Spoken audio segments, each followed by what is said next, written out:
አሜሪካ ከኢራን ጋር በቀጥታ የኒውክሌር ድርድር እያደረገች መሆኑን ትራምፕ ተናገሩ። አሜሪካ እና ኢራን በኒውክሌር ስምምነት ላይ ቀጥታ ውይይት ቅዳሜ ዕለት እንደሚጀምር ዶናልድ ትራምፕ ተናግረዋል። የኢራን የውጭ ጉዳይ ሚኒስትር ውይይቱ እንደሚካሄድ አረጋግጠው ውይይቱ የሚካሄደው በተዘዋዋሪ ሊሆን ይችላል ካሉ በኋላ እድል የመሆን ያህል ምን እንዳለው ለመቃኘት ይረዳል ብለዋል። የዩናይትድ ስቴትስ ፕሬዝዳንት ሰኞ ዕለት በዋሽንግተንና ቴህራን መካከል የሚደረገው ውይይት ከፍተኛ ባለስልጣን ደረጃ ነው በማለት ተናግረው ስምምነቱ ላይ ካልተረሰ በኢራን በጣም መጥፎ ቀን ይሆናል ሲሉ አስጠንቅቀዋል። ባለፈው ወር የኢራን ከፍተኛ ሃይማኖታዊ መሪ አያቶላህ አሊ ካሚኒ አሜሪካ ያቀረበችው የቀጥተኛ ንግግር ጥያቄ ይፋ ውድቅ ካደረጉ በኋላ ዶናልድ ትራምፕ በኢራን ላይ ወታደራዊ እርምጃ ሊወስዱ እንደሚችል ተናግረው ነበር። ትራምፕ ውይይቱ ለማድረግ ቀጠሮ መያዙን የተናገሩት የእስራኤሉ ጠቅላይ ሚኒስትር ቤንጃሚን ኔታንያሁ ወደ ዋይት ሃውስ ከተገናኙ በኋላ ነበር። ቅዳሜ ትራምፕ ከኢራን ጋር በጣም ትልቅ ስብሰባ አለን፣ እሱም ጋር በቀጥታ እንነጋገራለን፣ ምናልባት ስምምነት ሊደረስ ይችላል፣ ያም ከሆነ ጥሩ ነው ብለዋል። ትራምፕ አክለውም ድርድሩ ካልተሳካ ኢራን ትልቅ አደጋ ውስጥ ትገባለች ሲሉ የተናገሩ ሲሆን ኢራን የኒውክሌር ጦር መሳሪያ ሊኖራት አይችልም፣ ውይይቱ ካልተሳካ እውነት ለኢራን በጣም መጥፎ ቀን ይሆናል ብዬ አስባለሁ ብለዋል። ፕሬዝዳንት የሚደረገው ንግግር በምን ደረጃ ላይ እንዳለ እንዲሁም በየትኛው ባለስልጣን እየተሳተፉ እንደሆነ ከመናገር ተቆጥበዋል። የኢራን የውጭ ጉዳይ ሚኒስትር ዋሽንግተንና ቴህራን ሚያዝያ 4 2017 ዓ.ም በኦማን እንደሚገናኙ አረጋግጠዋል። አባስ አራግቺ በኤክስ ገጻቸው ላይ ያውን የምንተፈተሽበት የመሆን ያህል እድል ነው፣ ኳስ በአሜሪካ ሜዳ ውስጥ ነው ብለዋል። ዶናልድ ትራምፕ በመጋቢት ወር በተባበሩት አረብ ኤምሬት በኩል ለኢራን መሪ ለድርድር ያላቸው ፍላጎት የሚገልጽ ደብዳቤ ልከው ነበር። ምንም እንኳን የዶናልድ ትራምፕ እንደራደር ጥያቄ ውድቅ ቢደረግም የኢራን ባለስልጣን ሶስተኛ ወገን ከአሜሪካ ጋር ሊኖር ስለሚችል ውይይቱ ያላቸው ፈቃደኝነት አሳይተው ነበር። የኢራን የኒውክሌር ጦር መሳሪያ የመገንባት አቅም ለመግታት ከአሜሪካና አጋሮቿ ለ10 ዓመታት የዘለቀ ቁልፍ የውጭ ጉዳይ ፖሊሲ ግብ ሆኖ ቆይቷል። እንደ አውሮፓ አቆጣጠር በ2015 የወቅቱ ፕሬዝዳንት ባራክ ሁሴን ኦባማ ከኢራን ጋር የኒውክሌር እንቅስቃሴው እንድትገድብ የሚያደርግ እንደውም ዓለም አቀፍ ተቆጣጣሪ ወደ ሀገሪቱ ገብተው የኒውክሌር ማብራሪያ ከሲቪል ዓላማ ውጭ ለጦር መሳሪያ ማምረቻ አለመዋላቸው እንዲከታተሉ ስምምነት ተፈራርመው ነበር። በምላሹ ኢራን ኢኮኖሚያ ካሽመደመደው ማዕቀብ ፎይታ ለመስጠት ተስማምተው ነበር። በዚያ ስምምነት ቻይና፣ ፈረንሳይ፣ ጀርመን፣ ሩሲያ፣ እንግሊዝ ፊርማቸውን አስቀምጠውበት ነበር። ሆኖም እንደ አውሮፓ አቆጣጠር በ2016 ትራምፕ አገራቸውን ከስምምነት መውጣቱን አሳውቀዋል። ዶናልድ ትራምፕ በመጀመሪያ የፕሬዝዳንት ምርጫ ዘመቻዎት ስምምነቱ በከፍተኛ ሁኔታ ሲተቹት ተስተውለው ነበር። በቀጣዮቹ ዓመታት ኢራን የገባችው ስምምነትም መጣሷ ተገልጿል።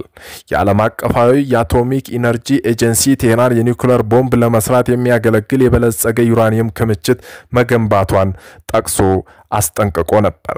ከቅርብ ጊዜ ወዲህ የትራምፕ ከኢራን ጋር አዲስ ስምምነት የማድረግ ተስፋ ያነሱ ሲሆን ያ የማይሆን ከሆነ ወታደራዊ እርምጃ እንደሚወስዱ እየዛቱ በመሆኑ ወደ ኢራን ዙሪያ ከበባ በማድረግ ከፍተኛ ከአየር የሚሰወሩ ቢ12 ቦምቦች እያስጠጋች በቁጥር ከፍተኛ ናቸው የተባሉ እያስጠጋች ትገኛለች። በአሜሪካ ቢ12 የሚባሉ ከራዳር እይታ ውጭ ናቸው የሚባሉት በአሜሪካ ያሏት 42 ቢሆኑም 38ቱን በኢራን ዙሪያ አስጠግታለች። በመካከለኛው ምስራቅ ምን ይከሰት ይሆን እያለ ዓለም ተኝቶ አያርድም። ከቅርብ ጊዜ ወዲህ ትራምፕ ከኢራን ጋር አዲስ ስምምነት ማድረግ ተስፋ ያነሱ ሲሆን ያ የማይሆን ከሆነ ወታደራዊ እርምጃ እንደሚወስዱ ይዝታሉ።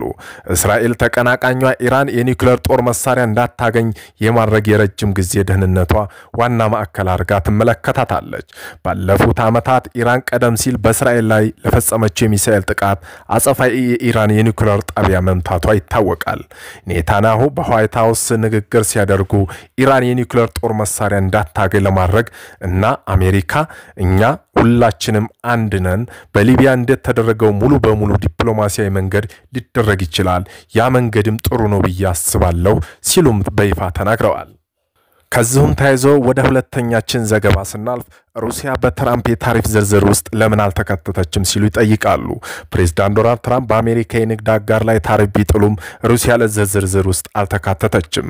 ለዚህ ምክንያት አሜሪካ በሩሲያ ላይ ጣለችው ቀደም ማዕቀብ ትርጉም ያለው የንግድ ልውውጥ ስለሚከለክል ነው ብለዋል በማለት የዋይት ሃውስ የፕሬስ ጸሐፊ ካሮላይን ሊቬንት መናገራቸው የአሜሪካ ሚዲያ አክሲዮንስ ዘግቧል።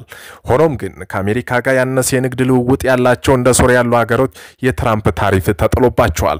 ሶሪያ ባለፉት ዓመታት ወደ አሜሪካ 11 ሚሊዮን ዶላር የሚያወጡ ምርቶች መላኳን የተባበሩት መንግስታት ድርጅት መረጃ ዋቢ አድርገው ትሬዲንግ ኢኮኖሚክስ የተሰኘው ተቋም አስፍሯል። ሩሲያ በአውሮፓውያኑ በ2022 በዩክሬን የፈጸመችው ወረራ ተከትሎ አሜሪካ መጠነ ሰፊ ማዕቀብ ጥላለች።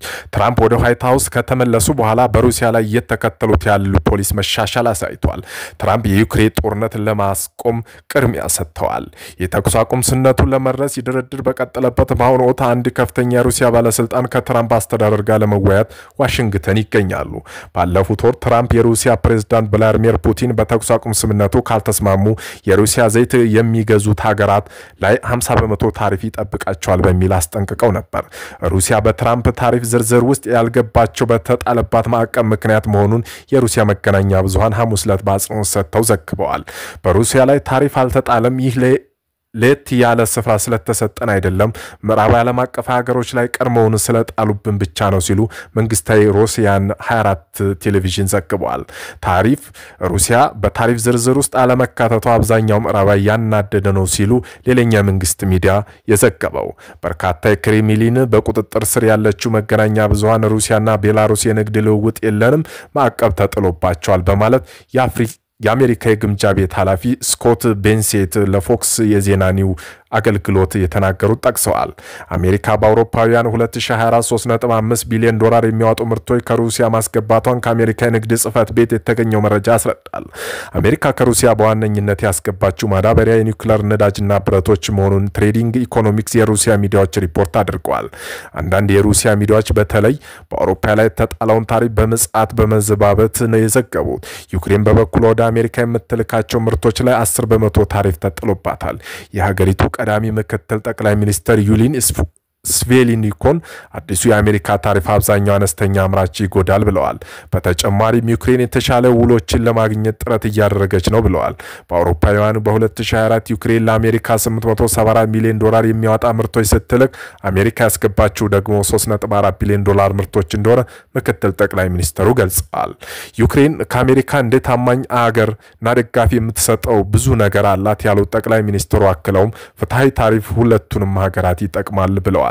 በአሜሪካና በዩክሬን መካከል ያለው የንግድ ልውውጥ አነስተኛ ቢሆንም አሜሪካ ከሩሲያ ጋር ለሚደረገው ጦር ከፍተኛ ቁሳቁስ ድጋፍ ለዩክሬን አድርጋለች። ትራምፕ አገራቸው ለዩክሬን ያደረገችው ድጋፍ ከ300 እስከ 350 ቢሊዮን ዶላር የሚያወጣ ነው ሲሉ ይከራከራሉ። የአሜሪካ መከላከያ ሚኒስትር በኩሉ ሀገሪቱ አጠቃላይ አውሮፓ ለምታደርገው ስልጠናና የመከላከያ ክምችት ለመሙላት የፈጀችው 182 ቢሊዮን ዶላር ነው ብለዋል። አሜሪካ እስካሁን ላደረገችው ድጋፍ እንዲሁም ጦርነቱ ሰላማዊ ልባት እንዲሰጥ ዩክሬን ማዕድን እንድትሰጣት እየጠየቀች ትገኛለች። ከዚሁም ተያይዞ የዩክሬኑ ፕሬዝዳንት ቮሎዲሚር ዜሌንስኪ እንዲፈርሙ አልገደድምም አልፈርምም ሲሉ ተናግረዋል። በቅርብ ጊዜ እንደወጡት መረጃዎች እንደሚያሳዩት ከዋይት ሃውስ ከትራምፕ ጋር አለመፈረማቸው ከፍተኛ የዓለም መነጋገሪያና ጭቅጭቅ የፈጠሩ ቢሆንም በኋላ እፈርማለሁ የሚል መረጃ ቢያጋሩም ነገር ግን ከቆይታቸው በኋላ በጆ ባይደን አስተዳደር የተሰጠኝን ልገሳ ልጠየቅ አልገባም ቢል መከራከያ አልፈርምም የሚል መረጃ በቅርብ ሰዓት እየወጡ ይገኛሉ።